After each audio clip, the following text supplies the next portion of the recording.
Hi friends, मैं नितेश कुमार बेतिया बिहार से। ये मेरा एक पॉन्ड है।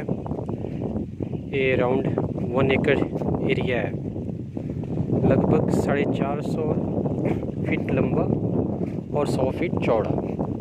उस हिसाब से 1 एकड़ से थोड़ा बहुत ज़्यादा है। इसके वाटर एरिया को हम 1 एकड़ कंसिडर कर सकते हैं। अगर आपके पास पॉन्ड है तो अच्छी बात है। अगर आप पॉन्ड बनाने का सोच रहे हैं तो उसमें आपको बहुत सारी चीज़ों को ध्यान देना होगा। जैसे बहुत लोग बोलते हैं कि पॉन्ड रेक्टेंगुलर हो या स्क्वायर में हो, वो इम्पोर्टेंट नहीं है। आपके पास जैसा ज़मीन है उस हिसाब से आप पॉन्ड बना सकते हैं। इसके लिए ज़रूरी है कि पॉन्ड की गहराई कितनी होनी चाहिए। बहुत जगह पॉन्ड की गहराई डिपेंड करती है वहाँ के वाटर लेवल से, बट एवरेज पॉन्ड की गहराई 7 फीट होनी चाहिए। और जब उसका बांध आप बना रहे हो तो एक ढलान शेप में हो। ऐसा नहीं कि आप खड़ा बांध बना रहे हैं। अगर खड़ा बांध बनाते हैं तो पानी भरने के कुछ साल बाद धीरे धीरे वो बांध टूटने लगेगा, क्योंकि मिट्टी कटाव करेगी उसके बाद ऊपर से बांध वो टूट के गिरने लगेगा। इसलिए वो स्लोप में बनाए। जैसे आप यहाँ देख सकते हैं सारे स्लोप में बने हुए हैं। इधर भी आप देख सकते हैं।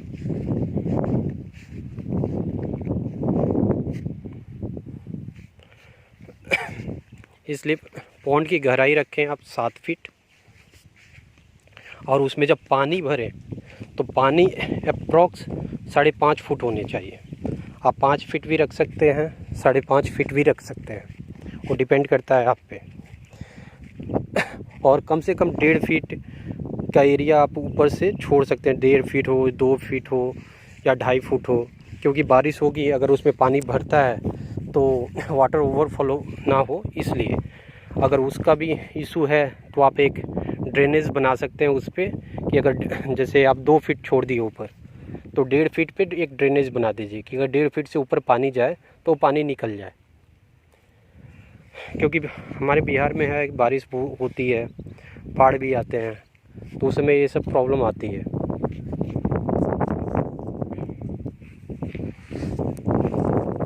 इसलिए जो भी आप पॉन्ड बनाएं सबसे पहले उसमें 7 फीट गहरा कर दें। उसके बाद पॉन्ड में लगभग 2 से 3 इंच पानी छोड़ दें। उस पानी छोड़ने के बाद आप रोटावेटर से उसकी एक बार अच्छे से जुताई करा दें। क्योंकि ये होता है कि जब हम पानी छोड़ते हैं, नया पॉन्ड बना के उसमें पानी छोड़ते हैं तो पानी नीचे मतलब एब्जॉर्ब हो जाती है, सूख जाती है। बट आप रोटावेटर चला देंगे तो उस समय भी पानी एब्जॉर्ब होगी, लेकिन उसके बाद पानी जो एब्जॉर्ब होगी वो उसका क्वांटिटी कम होगा। उसके बाद उसमें आप पानी भरना शुरू करें। जब आपका पानी 4 फुट 5 फुट हो जाता है उसके बाद भी उसमें मछली उस समय नहीं डालें। मछली डालने से पहले उस पानी को लगभग 1 वीक के लिए छोड़ दें। क्योंकि आप पॉन्ड बनाए हैं, कहीं खरपतवार रहा, उसमें हमने जुताई किया है, वो कटे होंगे, उसमें वो धीरे धीरे सड़ना शुरू होते हैं। जब वो सड़ना शुरू होंगे तो उसमें से निकलती है मीथेन गैस, जो पानी में डिज़ोल्व ऑक्सीजन को कम कर देगा। अगर उसी समय आप मछली डालते हैं तो वो मछलियाँ अगले दिन मर जाएंगी। इसलिए बेटर रहेगा कि आप उसको 1 वीक हो या 10 दिन हो, उसको छोड़ दें। जो उसमें सड़ने गलने वाली चीज़ें वो सड़ गल जाएंगी, उसकी गैस बाहर निकल जाएगी। उसके बाद उसमें चुनने का 1 एकड़ में लगभग 1 क्विंटल चूना आप लेकर छिड़काव करा दें। वो बेटर रहेगा कि उसके बाद पानी साफ़ हो जाएगी।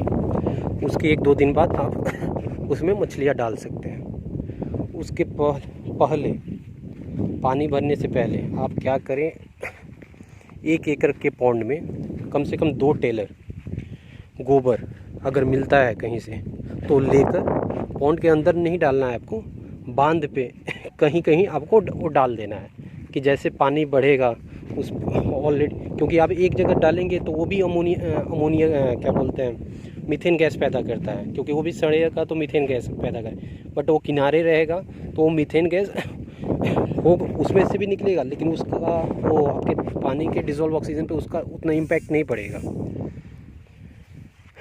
और वो सही रहता है। आपके मछलियों के प्राकृतिक भोजन जो हम बनाते हैं उसके लिए वो ज़रूरी होता है। आप कमर्शियल फीड दे सकते हैं, या मैं आपको बताऊंगा कि आप अपने घर पे फीड कैसे बनाएं और वो दें, वो कमर्शियल फीड से भी बेटर होगा और उसकी रिज़ल्ट भी अच्छी आएगी। इसलिए आप जब भी पॉन्ड बनाएं तो इस चीज़ का ध्यान दें। पॉन्ड के प्रिपरेशन में भी आप उस चीज़ का ध्यान दें, और बेटर रहेगा क्योंकि हर साल जब पानी सूख जाती है तो पॉन्ड की अच्छी से जुताई कर लें। उसके बाद उसमें जो खाद होती है, गोबर हो गया, सुपर सल्फेट हो गया, यूरिया हो गया, ये मिक्स करके आप उसमें छिड़काव कर दें। उसके बाद उसमें पानी भरें तो उससे प्राकृतिक खाद तैयार होता है और मछलियों के लिए प्राकृतिक भोजन भी तैयार होता है। इसलिए आप जब भी पॉन्ड बनाएं तो इस चीज़ का ध्यान रखें कि पॉन्ड की गहराई, अगर आपके पास पुराना पॉन्ड है तो उसमें कोई मैटर नहीं करता है, बट आप नया पॉन्ड बना रहे हैं तो उसका ध्यान दें कि उसकी गहराई आप 7 फीट रखें, उसमें 5.5 फुट पानी रखें, जो उसका बांध हो वो स्लोप में बना हुआ हो। पानी रखने के डालने के बाद 10 दिन बाद उसमें चूने का छिड़काव करें, तब उसमें सीड डालें। और 1 एकड़ के पॉन्ड में कौन सी सीड कितनी डालनी है वो मैं आपको बताऊंगा। बेसिकली मैं जो भी फार्मिंग करता हूँ वो IMC के लिए करता हूँ। मेरे पास 15 पॉन्ड हैं, सब में IMC है एक्सेप्ट इस पॉन्ड में। इस पॉन्ड में फंगासियस में भी मैंने रखा है 15,000 पीस, क्योंकि वो अपर लेयर की मछली है इसलिए मैंने रखा, और इसमें अपर लेयर की दूसरी मैंने कोई भी मछली नहीं रखी है। हाँ, मिडिल लेयर की ग्रास कार्प है और बॉटम लेयर की बॉटम लेयर की कॉमन कार्प है और मृगल है, वो भी कम अमाउंट में रखा हुआ है, क्योंकि 2-3 माह के बाद ये जब फंगासियस तैयार हो जाएगी तो इसको निकाल के उसके बाद वो सारी मछलियाँ फिर से डाली जाएंगी इसमें। इसलिए जब भी आप पॉन्ड बनाएं तो इस चीज़ का आप ध्यान रखें, क्योंकि पॉन्ड का प्रिपरेशन आप जितना अच्छे से करेंगे, आप जो बच्चे डालते हैं उसकी मोर्टेलिटी की संभावना भी कम हो जाती है। और जैसे मैं 4 साल से फिश फार्मिंग कर रहा हूँ, बहुत जगह सुनता हूँ कि मछलियों में बीमारी आती है, बट मेरे एक्सपीरियंस में 4 साल में मेरे पॉन्ड में कभी बीमारी नहीं आई। कभी ऐसा ये नहीं हुआ कि डिज़ोल्व ऑक्सीजन के कारण मेरी मछलियाँ मर गई हो या ऊपर आ गई हो, क्योंकि मेरे पॉन्ड की गहराई ज़्यादा है और ये नीचे से लेयर है इसका वाटर, इसमें कभी पानी सूखता ही नहीं है। तो एक तरह से ये एडवांटेज भी है और दूसरे तरफ से डिसएडवांटेज भी है। एडवांटेज ये है कि इसमें ऑक्सीजन की कभी कमी नहीं होगी, अमोनिया कभी जनरेट नहीं होगा, जो अच्छा है। बट डिसएडवांटेज ये है कि इसमें पानी कभी सूखता नहीं है, तो जो हार्वेस्टिंग होती है, हार्वेस्टिंग की कॉस्ट बढ़ जाती है, क्योंकि इसकी गहराई ज़्यादा है, हार्वेस्टिंग की कॉस्ट बढ़ जाएगी। और जो बॉटम लेयर की मछलियाँ हैं जैसे मृगल, उसका ग्रोथ उस हिसाब से नहीं हो पाता है जिस हिसाब से अपर लेयर की मछलियाँ और मिड लेयर की मछलियों का होता है। इसलिए मैं सजेस्ट करता हूँ जिसको भी कि आप पॉन्ड बनाएं, उसकी गहराई 7 फीट रखें, उसमें 5.5 फुट 5 फुट पानी रखें, तो आप 1 टाइम 2 टाइम्स में आप हार्वेस्टिंग कर सकते हैं।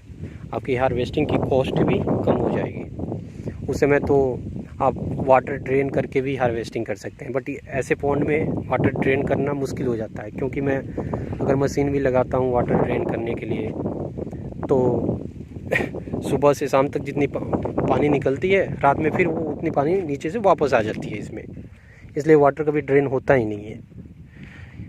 क्योंकि ये चारों तरफ से पॉन्ड्स ही हैं यहाँ पे, और उसके पास बाद इसके पीछे उस साइड में चेवर है। इसलिए आप ध्यान रखें कि आपको पॉन्ड का प्रिपरेशन कैसे करना है, आपको पॉन्ड का कंस्ट्रक्शन कैसे करना है। दोस्तों अगर ये वीडियो पसंद आए, अगर आपको किसी तरह की कोई डाउट हो तो आप कमेंट में डाल दीजिएगा, मैं आपको वहाँ रिप्लाई दे दूँगा। ठीक है, धन्यवाद।